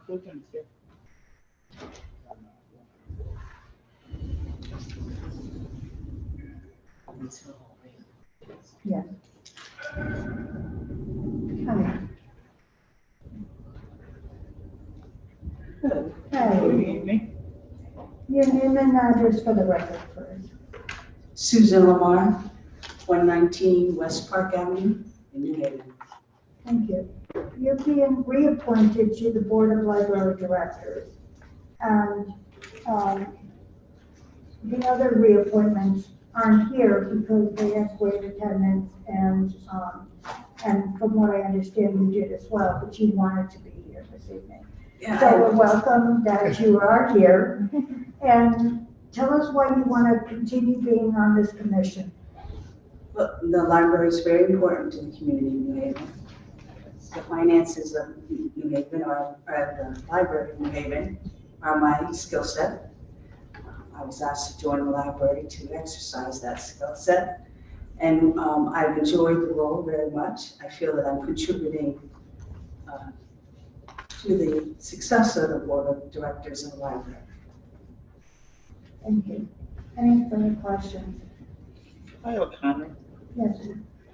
Thank you, Chair. Susan, good evening. Thank you for being here. Welcome back to Ward 24, first of all, Yvonne Husband. I have not forgotten your request to ask that the connection of Wells Fargo banking accounts to the QB online for the New Haven Public Library. Yes. I have not forgotten that. Thank you. Okay, and that is something I will be working on to help bridge the library system to make it flow a lot smoother, the finances. Come into the digital age. Yes, indeed, coming into the digital age. I have not forgotten your ask. So let me just state that for the record, and we'll be working together on that. Thank you. That's it, Chair. Thank you so much. Thank you. Thank you. Any Great further work you questions? do. Thank you for Thank you. serving as one of our commissioners. Yes, thank you so much for being willing to participate in the continuation of sitting on the Board of Library Directors.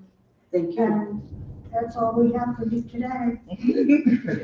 Thank you very much. Is there anyone here from the public that would like to testify for any of the candidates tonight? Is there anyone from, yes? The chief, come on up. Oh, you were right on the list. I think you left. Did you? I know, I keep doing that.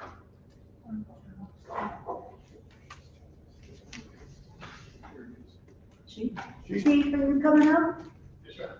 I actually, I signed up for medals. Yeah, we got it. We got it. Come on out. Super. It's taking a long way. Yeah, he needs to get more steps in. Nah, he's trying I'm to getting get my his steps in. He's getting his steps in. Yeah, considering the last time I was here was 7 years ago. And this hot seat, and you all grilled me for almost 2 hours. Not tonight, Chief, don't worry. Not tonight, but I'm here. John Alston, 952 Grand Avenue, New Haven, Connecticut, 06511. It's good to see all of you. It's been 7 years. Already. This week, 7 years. Wow. Well, says you. No, it has been a pleasure.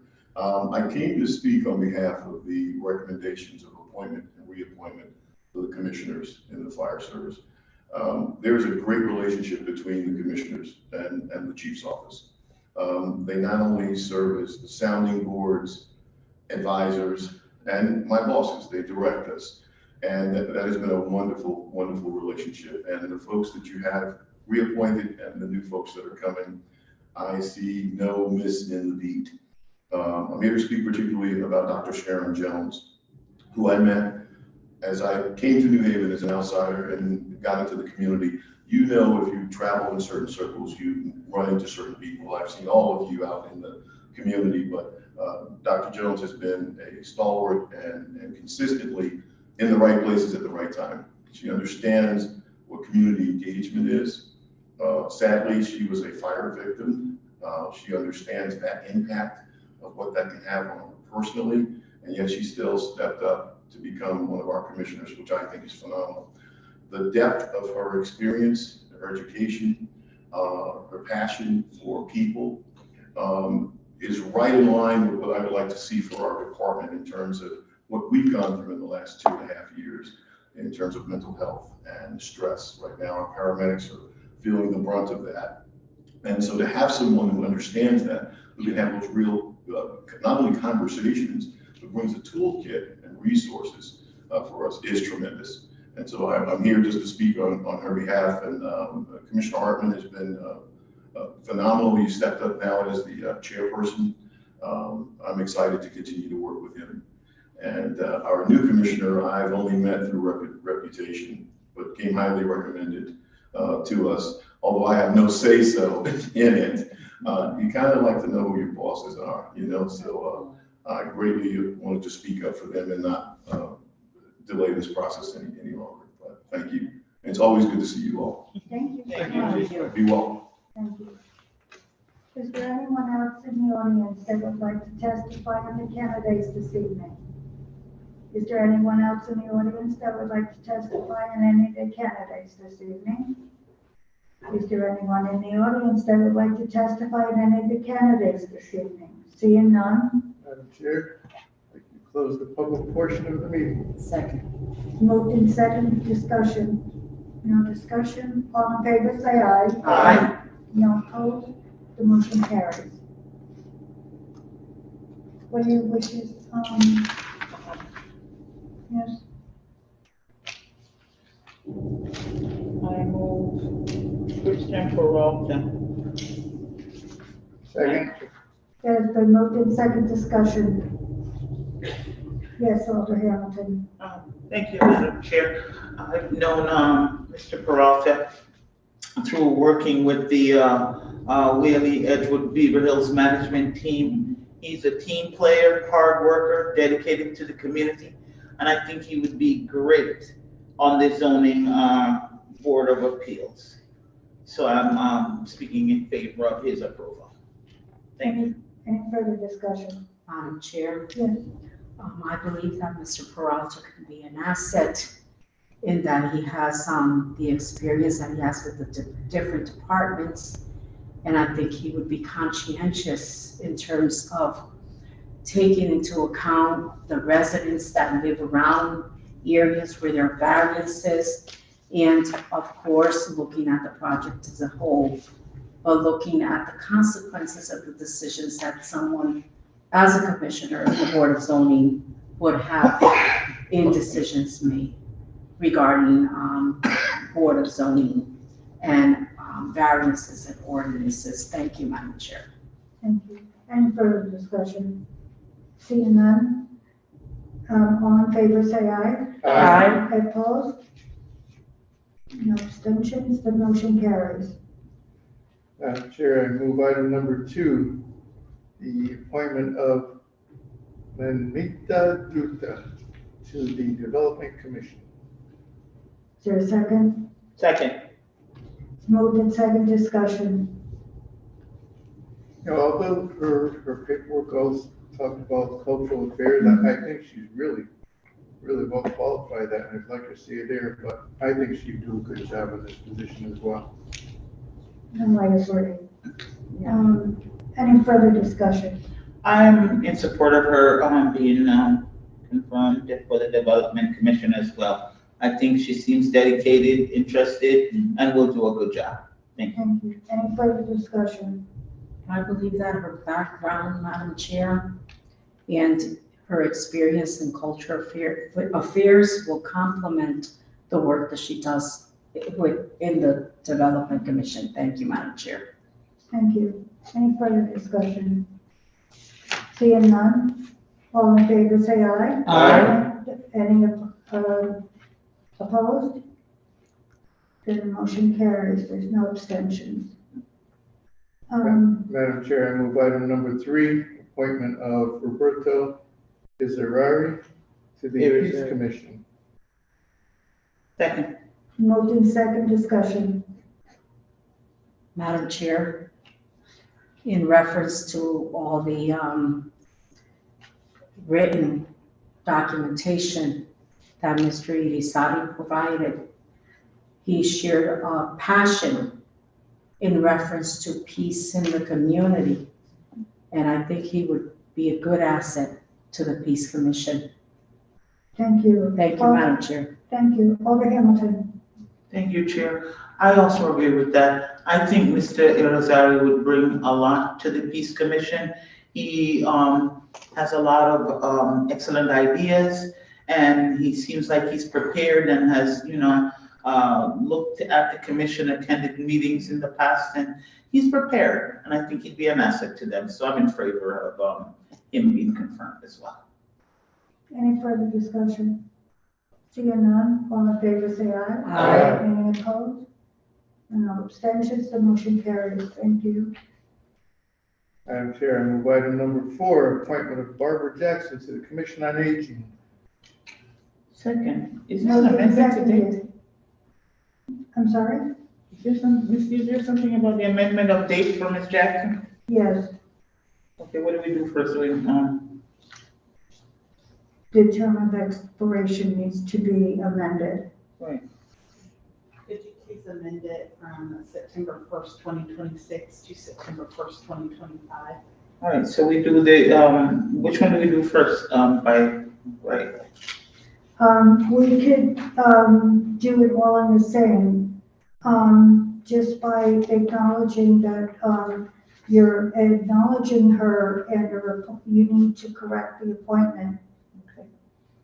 So we're moving Ms. Barbara Jackson favorably. Also noting that, the correction of her, appointment date from, what are the dates again? I'm sorry. September 1st, 2026 to September 1st, 2025. Amending the date from September 2026 to September 2025. Any, thank you. Any further discussion? Madam Chair. Alder Hamilton and then Alder Rodriguez. Ms. Jackson is super dynamite, I think. She's well knowledgeable. I think she'll bring a lot to this senior community, being able to introduce probably some new technologies to folks that might not be so literate when it comes to technology, and a whole array of fresh and new ideas that I think she will bring to that commission. And for that, I am in favor of appointing her. Thank you. Any further discussion? Madam Chair, I like her idea in getting youth students involved to build communication with our elderly in reference to electronics and making it more user-friendly. I think that's a wonderful idea, but most important, she realizes the gap that exists and she's willing to work in helping address communications as a whole in the elderly community in New Haven. Thank you, Madam Chair. Any further discussion? I agree as well. Seeing no further discussion, all in favor say aye. Aye. Any opposed? Abstentions? The motion carries. Thank you. Madam Chair, I move item number 5, appointment of Sharon Jones to the Board of Fire Commissioners. Second. Moved in second, discussion. Alder Hamilton. For Dr. Sharon Jones, Yes. she's an asset, will continue to be an asset to the Fire Commission. And she's an asset to our community on a whole. I've worked with her for many, many years, and she's a hardworking, committed person. And I don't see why she wouldn't continue to bring that effort to the Fire Commission. So I'm in favor of her.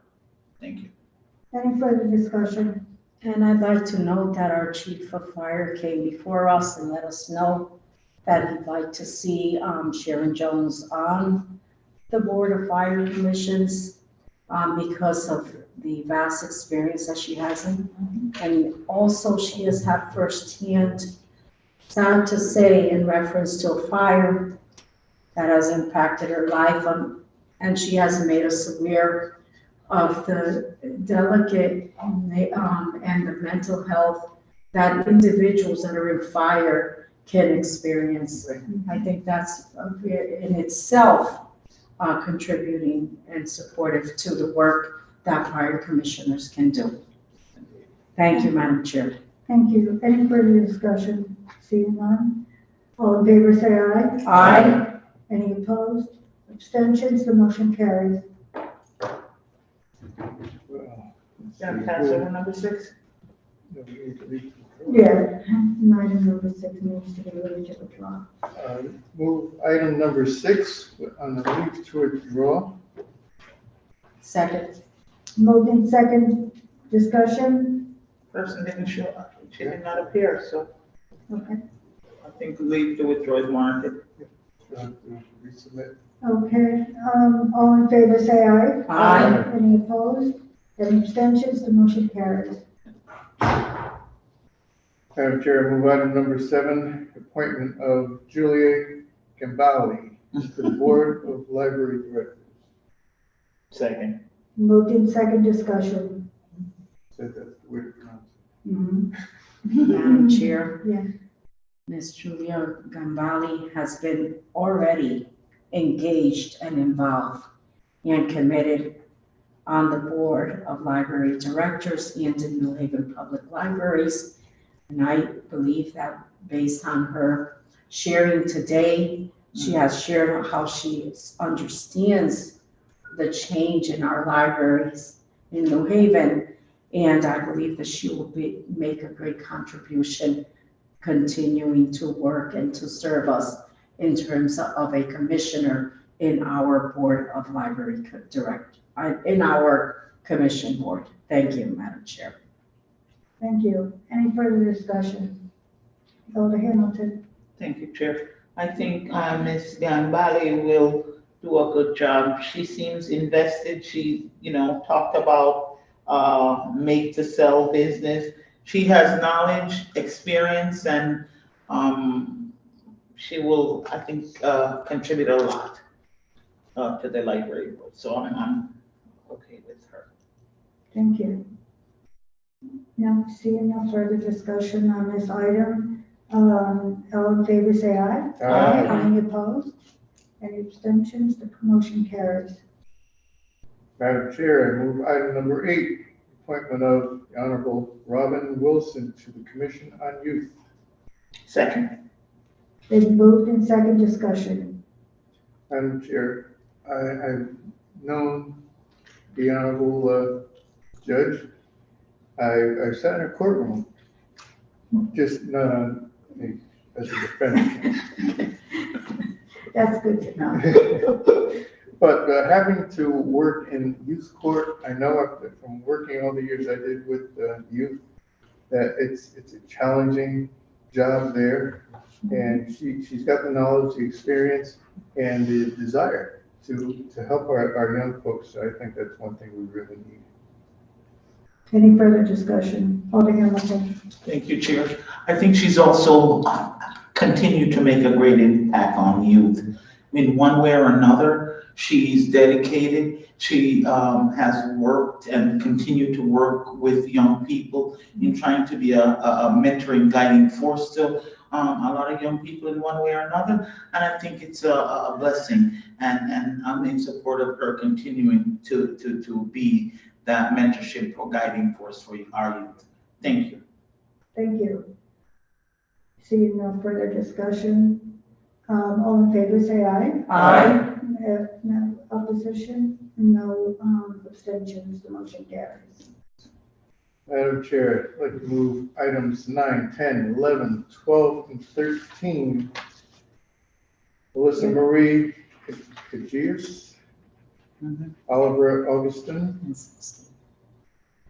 Alyssa Matthews, Sebastian Bianchini, and she said her name was Rania Das. Yeah. Second. Moved in second discussion. I have to beg for Alderman Hamilton. Yes, thank you, Madam Chair.